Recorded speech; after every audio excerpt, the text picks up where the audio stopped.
안녕하세요. 눈 뜨는 인생입니다. 오늘의 책은 소원을 이루는 마력, 저자는 팸 그라우트, 출판사는 알키. 파트 1, 모든 것의 뒤에 놓인 운명을 바꾸는 힘에서 일부 요약 발췌하여 읽어드립니다.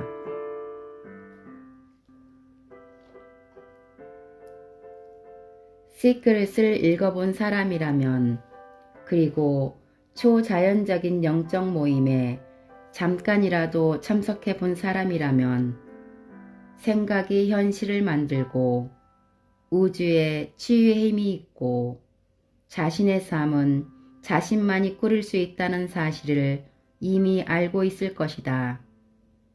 하지만 애석하게도 사소한 문제가 아직 남아있다.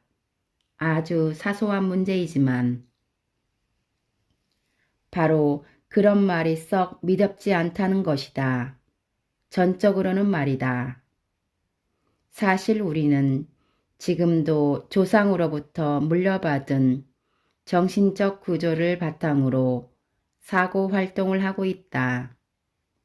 그런데도 우리는 자신이 무슨 대단한 사상이나 특별한 관념을 가지고 삶을 꾸려간다고 생각한다. 확실한 의지를 가지고 새로운 가능성을 만들어낸다고 생각한다. 그러나 사실 우리의 삶의 작동 방식은 그저 낡은 테이프를 반복해서 돌리는 것과 다름없다. 우리는 자동 인형 같은 반사적인 행동을 하며 살아가고 있는 것이다. 이런 것들은 대부분 우리가 채 5살이 되기도 전에 습득한 행동 양식에 불과하다. 우리는 현명한 선택을 할 기능을 갖추기도 전에 종소리를 들으면 침을 흘리는 파블로프의 개처럼 습득한 유형에 따라 조건 반사적으로 행동하도록 훈련받았다. 우리 자신의 생각이라 여겼던 생각도 사실은 대부분 다른 사람으로부터 받은 보이지도 않고 의심해 본 적도 없는 신념일 따름이다. 그래서 적극적인 생각은 우리를 무력화하는 낡은 프로그램과 힘 겨루기를 해야 할 때가 많다. 다시 말해 우리의 의식, 어김없이 물리적 현실에 영향을 주는 그런 의식적인 힘을 우리는 자신도 모르는 사이에 강탈당하고 만 것이다. 대학을 졸업한 뒤 일자리를 구하고 혼자 힘으로 생활을 꾸리기 시작한 지 얼마 되지 않아 나는 내가 돈에 대해 부정적으로 생각하고 있다는 사실을 알게 되었다. 어느 날 아침 일찍 일어나 조깅을 하다가 갑자기 그런 생각이 들었다. 월급을 타자마자 돈이 금방 떨어지지는 않을까 불안해하고 사고 싶던 자전거를 사야 할지 아니면 당장 필요한 컴퓨터부터 사야 할지 고민했다. 그러다가 어렸을 때 기억을 떠올려 보니 어머니는 늘 돈에 대한 걱정을 하셨던 것 같았다.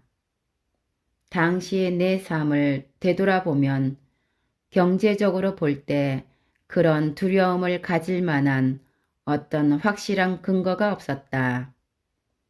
그런데도 두려움의 이유를 제대로 알지도 못한 채 나는 내 의식 속에 부정적인 생각을 그대로 받아들였던 것이다. 두말할 필요도 없이 그런 걱정은 내 지구의 선에 기여할 사고 패턴이 아니었다. 나는 내 재정 생활을 운영하는 패러다임을 의식적으로 고쳐 쓰기로 했다. 나는 사고 싶은 것은 무엇이든 살 수 있어. 나는 잘 나가고 있으니까 두 번 다시 그런 생각은 하지 않아도 돼. 굳건히 자리를 잡아가는 프리랜서 작가로서 나는 또한 신을 내 경력의 CEO로 임명했다. 과거로부터 물려받은 잘못된 두뇌 회로와 부정적인 생각을 가지고는 글을 써서 먹고 살며 수입이 들쑥날쑥 할 수밖에 없는 작가란 직업을 계속 유지할 수 없을 것이라고 생각했다. 내게는 확실한 에너지를 보장해주는 새로운 날이니 절실히 필요했다.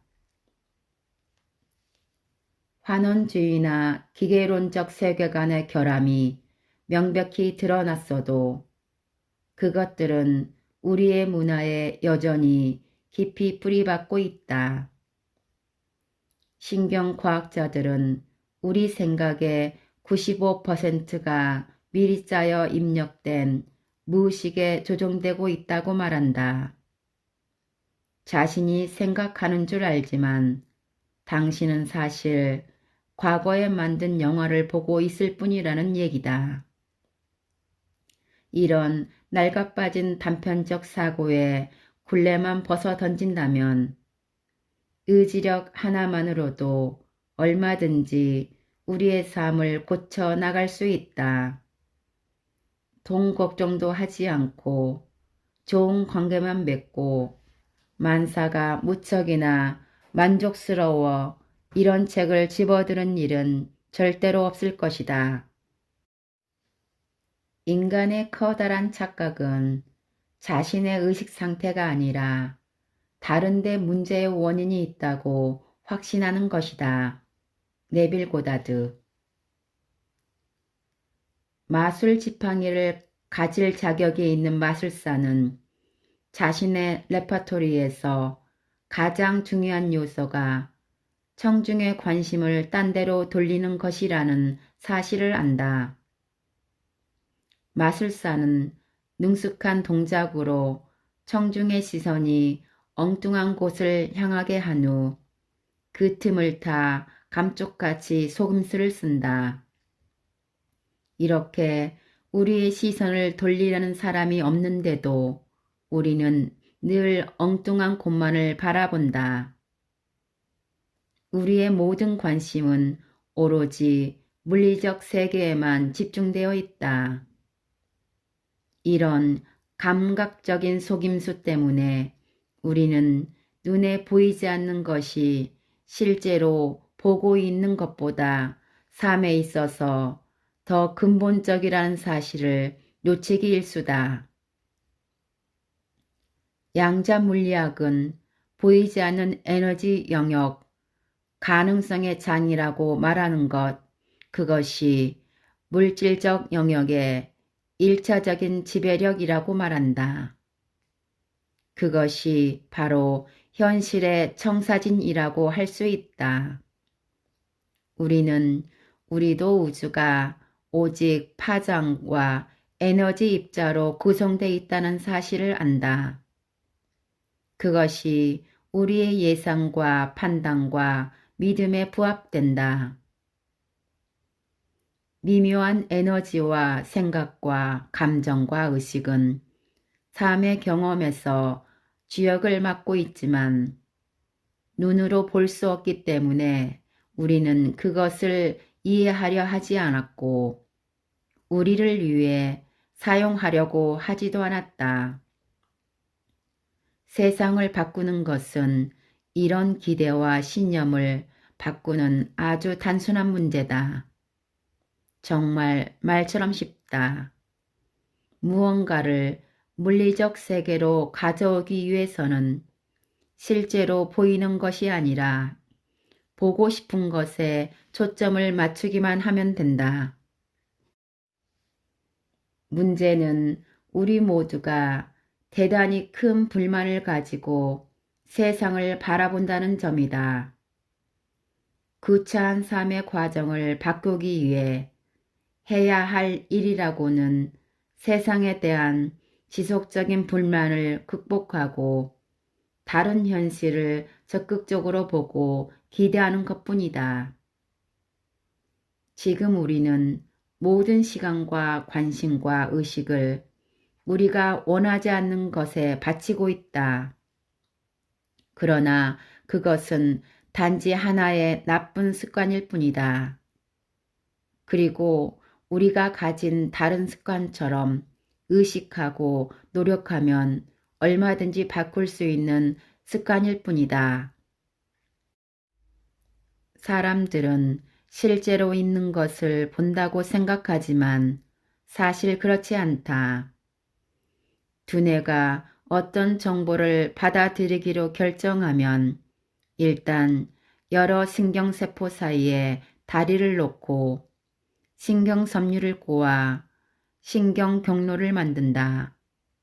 보통 사람은 1000억 개의 신경세포를 갖고 있으며 각 신경세포는 무수한 연결선을 갖고 있어 두뇌에는 여러 개의 고속도로가 만들어진다.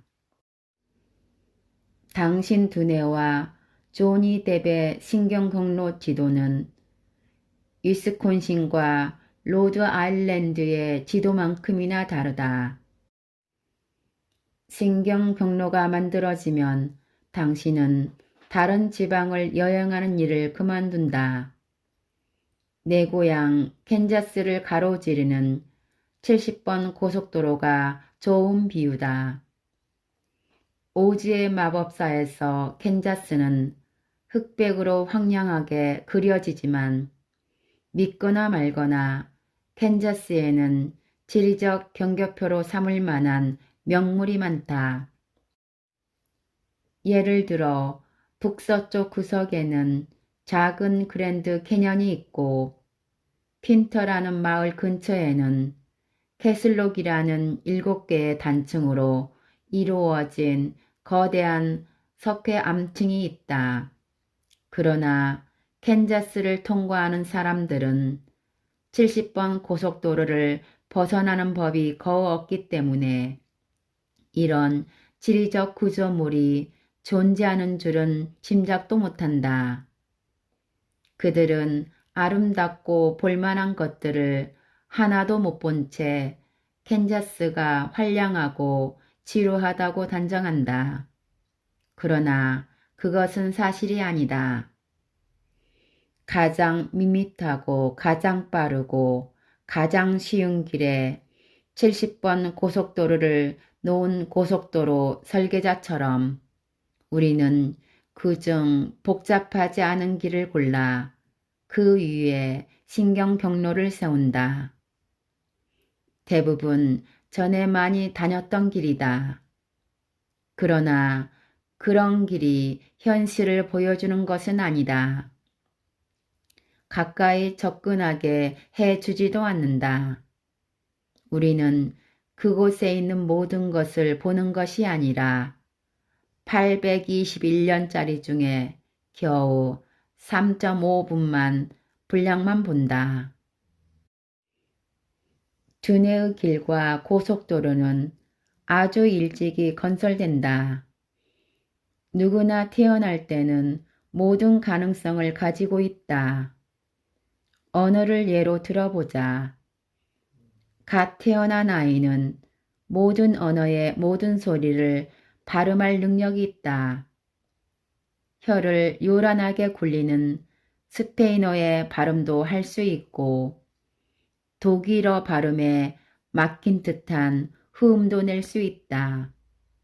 그러나 아주 이른 시기에 두뇌는 매일 듣는 소리만 가지고 신경경로를 엮어버리고 다른 언어의 다른 발음을 하는 부분은 아예 없애버린다. 좋아하지 않는 프로그램으로 채널을 돌리는 이유 1. 우린 사실 여기 없다. 그리고 지금 이 순간에도 없다. 지금은 힘의 핵심이다. 그래서 의식적으로 잡념을 없애는 요가 수행자는 힘들이지 않고 심박수와 맥박과 다른 신체 기능을 바꾼다. 여기 있는 것이 아니라면 마음에 무얼 하라고 요구하려 해도 마음이 없어서 그렇게 할 수 없다. 매 순간 의식적으로 각성하도록 연습하는 것이 절대적으로 필요하다.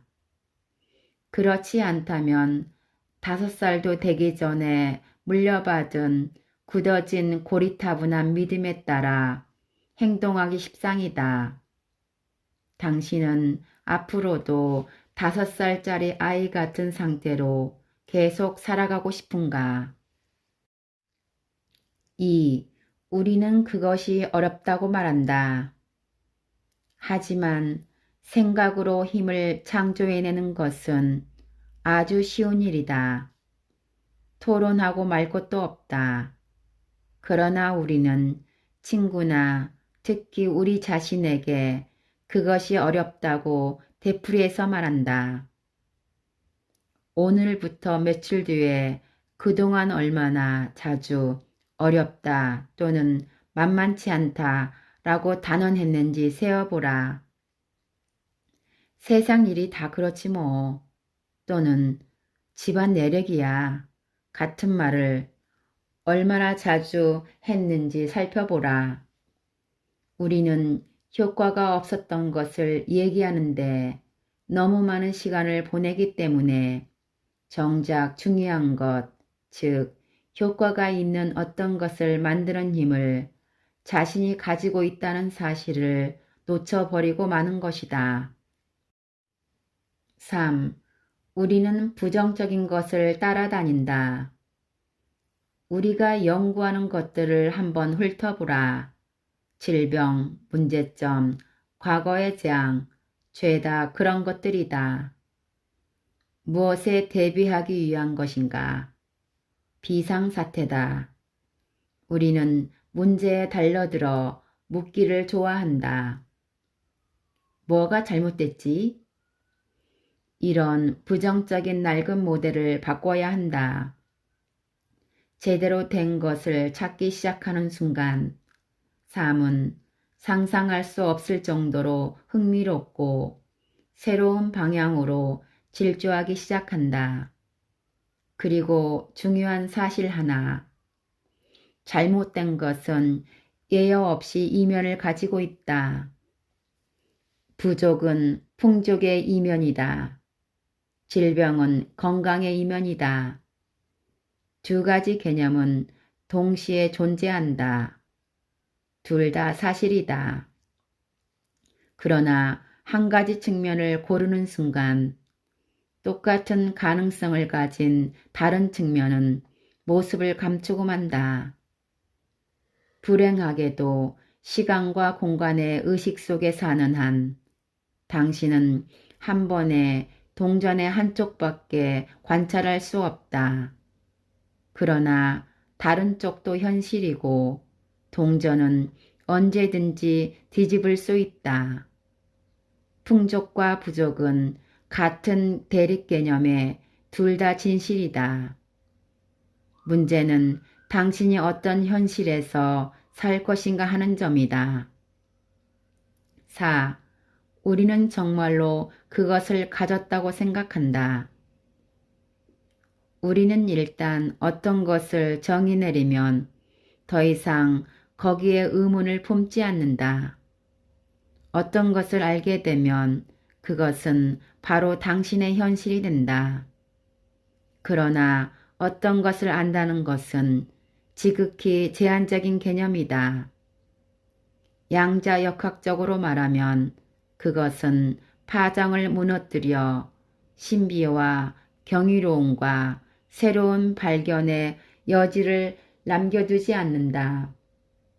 한쪽 팔로 책을 한 알음 안고 다른 팔로 물건이 가득 들어있는 묵직한 쇼핑백을 들고 있는 상태에서는 더 이상 어떤 것을 들 수 없지 않은가. 5. 마음은 아주 강력해서 외부에서 더욱더 강력한 어떤 것을 만들어낼 수 있다. 그래서 실험을 할 때는 실험이 효과 있다고 믿을 수 있을 만큼 판단을 한참 뒤에 미루는 것이 중요하다. 그 실험이 엉터리라고 확신한다면 당신은 그런 견해를 지지할 자료를 수집할 것이다. 6. 우리는 사실 제대로 연습을 하지 않았다. 삶을 향해 이렇게 하라고 말하기 위해 가능성의 장을 사용하지만 그것은 지적 훈련이 아니다. 이론도 아니다. 그것은 실천이다. 악보 보는 법을 연습하는 것과 같다. 아니면 탁구를 배우는 것과 같을 수도 있다. 타이거 우즈가 US 아마추어 골프 선수권 대회에서 우승했을 때 그는 겨우 18살이었지만 그는 이미 16년째 하루도 쉬지 않고 연습해온 터였다. 그리고 그는 지금도 계속 컨디션을 조절하고 연습하는데 하루 대부분의 시간을 바친다. 지혜를 알 수는 없다. 다만 지혜로울 수 있을 뿐이다. 그래서 이 책이 필요하다. 감사합니다.